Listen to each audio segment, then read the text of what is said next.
В международной арктической школе на конкурсной основе поступают дети со всей республики. Для арктических районов проводится отдельный набор.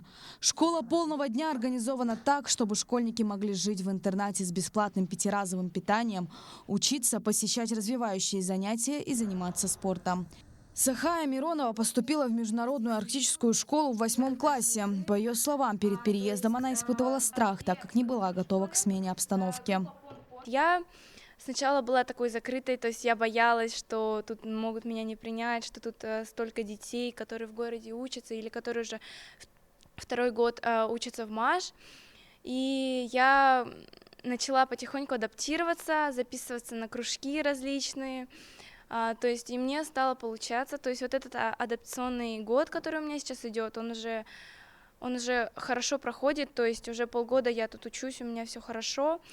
Международная арктическая школа – нетиповое образовательное учреждение, которое объединяет международные и российские образовательные программы, ведет обучение на русском и английском языках. Языковая среда дает возможность школьникам изучать углубленно русский, английский, а также якутский язык и языки коренных народов Севера.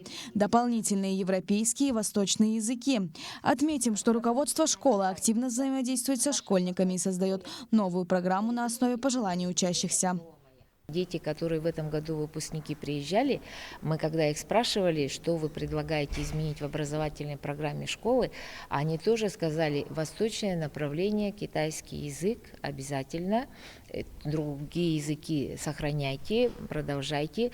Вообще гуманитарная составляющая, связанная с развитием коммуникации, умением общаться, умением самостоятельно принимать решения, определять свою область интересов. Да?